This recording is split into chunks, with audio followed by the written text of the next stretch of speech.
Hello बच्चों, कैसे हो आप लोग।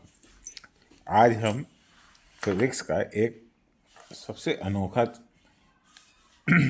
चैप्टर सीखने जा रहे हैं, कंसेप्ट सीखने जा रहे हैं, जिसे कहते हैं रेडिएशन।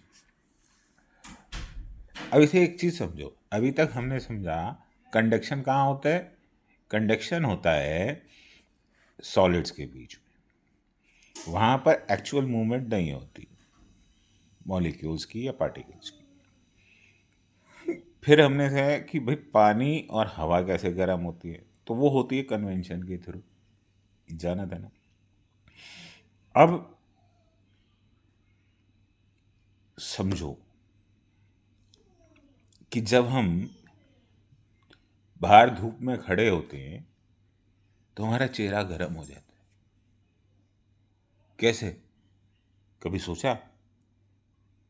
और जैसे ही हम छाए में आते हैं तो जो चेहरे पे गर्माहट लग रही थी वो खत्म हो जाती है।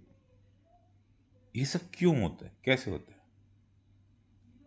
और हम बचपन में इसे सुनते आ रहे हैं मम्मी पापा से, दादा दादी से, कि सूरज से गर्मी आती है, हीट आती।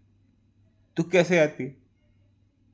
सवाल तो यही उठता है ना कि ना तो सॉलिड है वहां से कोई रॉड लगी हुई है सूरज से धरती के बीच में, जो रॉड से ट्रेवल होके कंडक्शन से आ जाए। ना वहाँ हवा होती है स्पेस में, ना पानी होता है। तो फिर कैसे। यही सबसे ज़्यादा चमत्कार की चीज़ है और मैजिक है, जिसे कहते हैं रेडिएशन। तो radiation is the process by which the heat is transfer without any medium, is called radiation. समझे जी। तो अभी हमने क्या, स्पेस में हीट जो है चलती है लाइट एनर्जी के फॉर्म में। तो रेडिएशन के लिए ना तो कोई मीडियम की ज़रूरत होती है, ना ही कोई हवा पानी मेटल शटल की ज़रूरत नहीं। सूरज की गर्मी स्पेस में हवा ना होते हुए भी अर्थ तक हीट आती है। ये एक एग्जाम्पल है। जब हम सर्दियों में देखा होगा कि लोग सड़क के किनारे आग जला के उसके चारों तरफ बैठ जाते हैं और उन्हें ठंड नहीं लगती। ये किस वजह से हो रहा है। ये एग्जाम्पल है रेडिएशन का। जब मम्मी प्रेस करती हैं तो प्रेस में दोनों काम हो रहे हैं। कपड़ा जो गर्म हो रहा है वो हो रहा है रेडिएशन की वजह से, और जो आयरन गर्म हो रहा है और उसमें पूरे आयरन के नीचे फ्लोर में पूरी जो हीट होती है वो हीट फैलती है कंडक्शन की वजह से। तो ये रूल याद रखना, जहाँ हवा नहीं होती वहाँ भी हीट चलती है। इसे कहते हैं रेडिएशन का जादू। अब सोचो,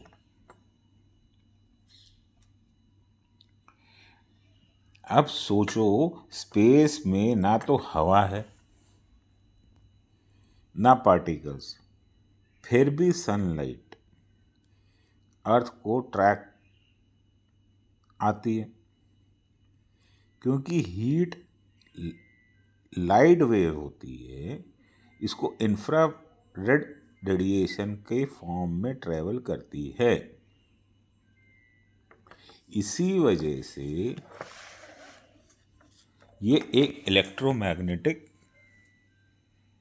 वेव बना लेती है। ये उसी तरह होता है जिस तरह हमारे फ़ोन को या हमारे लैपटॉप को वाईफाई सिग्नल मिलता है, पर ये सिग्नल सन से मिलता है। इसी वजह से एस्ट्रोनॉट्स जो हैं स्पेस सूट पहनते हैं, क्योंकि जो डायरेक्ट सनलाइट रेडिएशन होता है वो बहुत ज़्यादा डेंजरस होता है। अब हमें ये समझना है कि इसकी इम्पोर्टेंस क्या है, क्यों हमें रेडिएशन को पढ़ें। हमारा दिमाग खराब है जो हम इसे पढ़ें।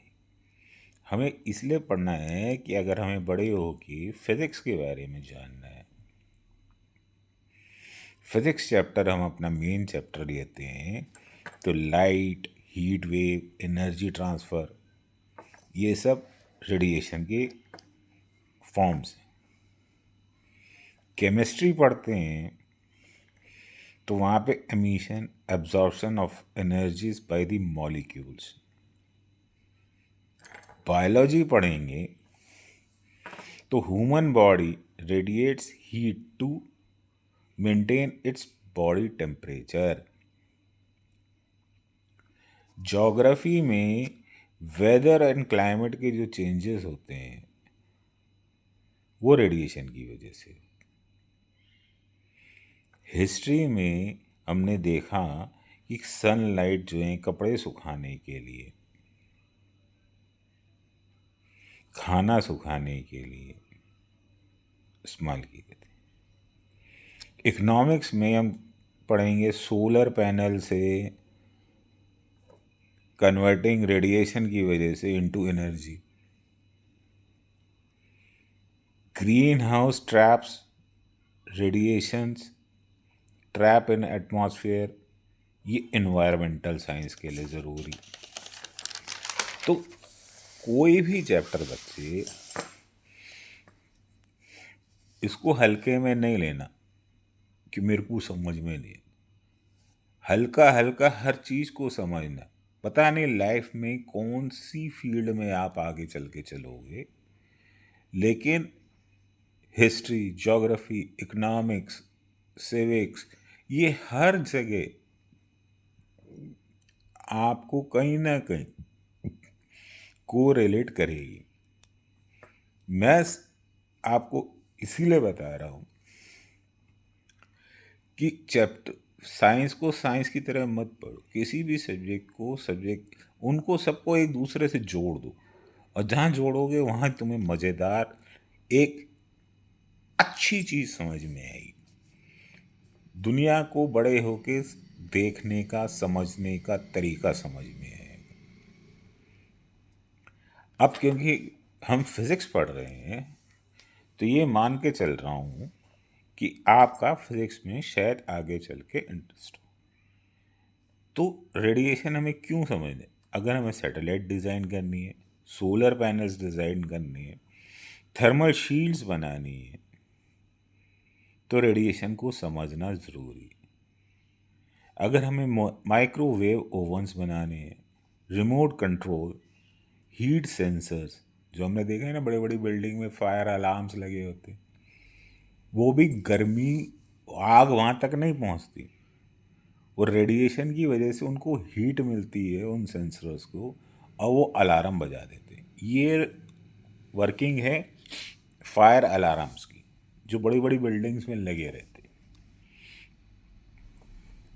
How the global warming happening due to the trap of radiation. ठीक है जी। रियल वर्ल्ड एक्टिविटी मैंने आपको बताई दी कि हम सूरज में खड़े होते हैं तो हमारा चेहरा गर्म लगता है, हमारे चेहरे पे गर्मी गर्मी लगती है, और जैसे ही हम शेड में आ जाते हैं ठंडक गायब हो जाती है। तो क्यों? हम रेडिएशन को एब्जॉर्व कर रहे थे, हीट वेव्स को एब्जॉर्व कर रहे थे। इसी तरह कैंडल जब जलाते हैं और उसके आगे हाथ ले जाते हैं आसपास, उसको टच किए बिना भी हमको गरम गरम लगता है ना, उसके आसपास का एनवायरनमेंट, वो क्यों? क्योंकि वो हीट रेडिएट कर रही है, वो सोर्स बन गए।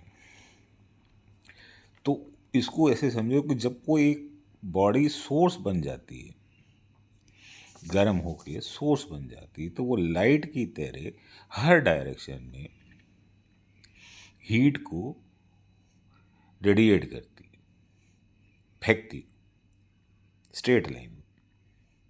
ठीक है, इसकी स्पीड लाइट की स्पीड के बराबर होती है। समझ गए। दूसरा, हर ऑब्जेक्ट चाहे वो सॉलिड हो, लिक्विड हो या गैसेस फॉर्म में हो, वो भी हीट को रेडिएट करता है। ठीक है। जब radiation reach to an body, जब किसी बॉडी पे, देखो, जब किसी बॉडी पे, ये हम बैठे हैं, सूरज है, सूरज रेडिएशन कर रहा है, रेडिएशन, ठीक है। तो ये रेडिएशन हीट वेव की जगह हमारी बॉडी पे टकराती है। जब हमारी बॉडी पे टकराएगी तो कुछ तो हम एब्जॉर्व कर लेंगे, कुछ गर्मी हमारी बॉडी में अंदर घुस जाएगी, कुछ हम जो हैं बाहर फेंक देंगे, रिफ्लेक्ट कर देंगे कि भैया हमें नहीं चाहिए तो ले जा, इससे ज़्यादा हम एब्जॉर्व नहीं कर सकते। अब हमारी बॉडी भी गर्म हो गई, अब हमारी बॉडी गर्म हो गई तो ये भी एक सोर्स बन गई। अब सोर्स बन गई तो ये भी हर डायरेक्शन में रेडिएशन फैलाएगी, समझिए। तो हर बॉडी,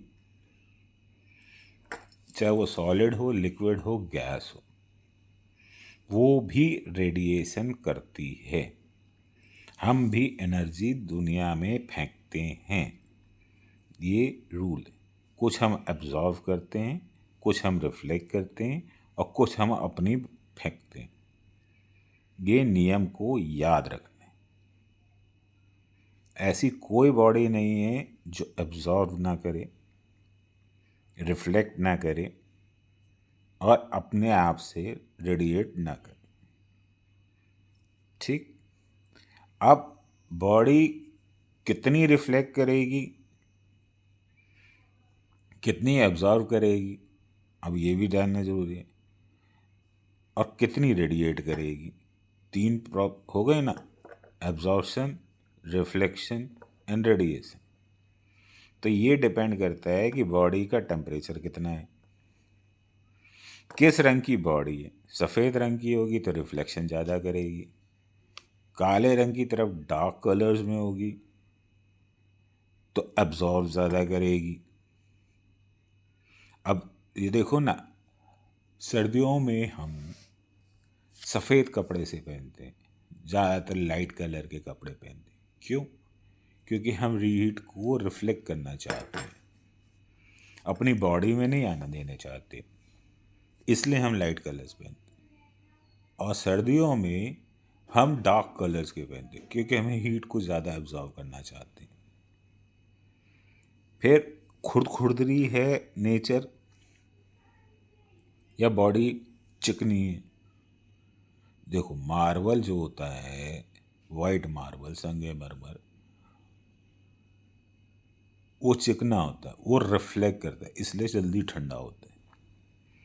जो काला मार्बल होता है वो एब्जॉर्व ज़्यादा करेगा, जिसमें छेद छेद छेद छेद छेद छेद डल सा होगा, उसमें तेज़ी से पानी रुकता है ना, उसी तरह उसमें हीट भी ज़्यादा रुकेगी। अब समझो कि हम घर के अंदर हीटर यूज़ करते हैं, तो ये एक हीटर है।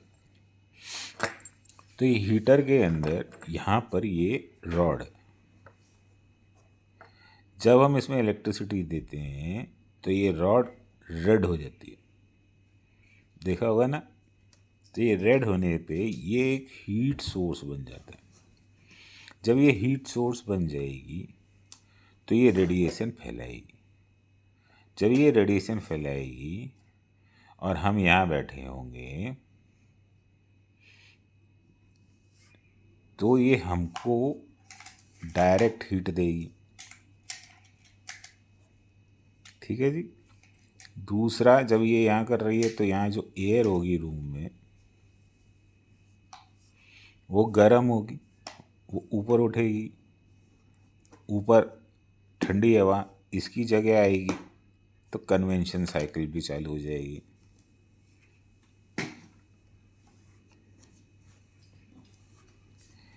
और यही कारण है कि जो हीटर रूम में जलाया जाता है तो कुछ समय बाद रूम का टेम्परेचर भी बढ़ जाता है, हमें ठंड कम लगती। तो पहला एग्जाम्पल यहाँ ये हो।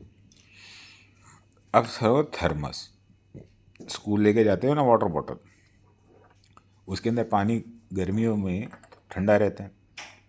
तो इसमें क्या होता है, ये दो लेयर्स में बनी होती है। इन लेयर दो, इसको आउटर लेयर और इसको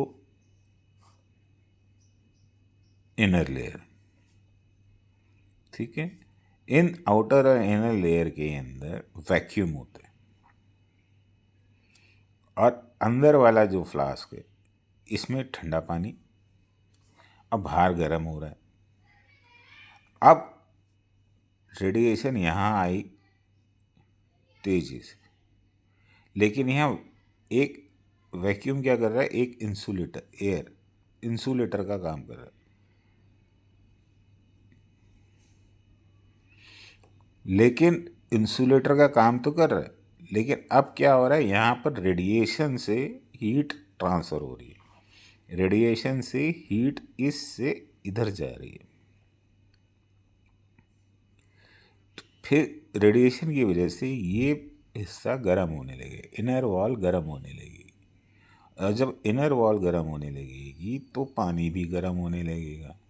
इसलिए कुछ समय बाद ठंडा पानी नॉर्मल टेम्परेचर पे चला जाता है। नॉर्मल टेम्परेचर क्या होगा, जो समय एटमॉस्फेरिक टेम्परेचर होगा, ठीक। तो यहाँ पर हमारा रेडिएशन ख़त्म होता है। अगर आपको कुछ और जानना हो तो आप मुझको डीएम करो, हम लोग मिलकर उसको सॉल्व करते हैं सारे डाउट्स, ठीक है। लाइक करो, शेयर करो और आने वाली वीडियो के लिए आइकॉन बटन दबा देना, ठीक। Thank you.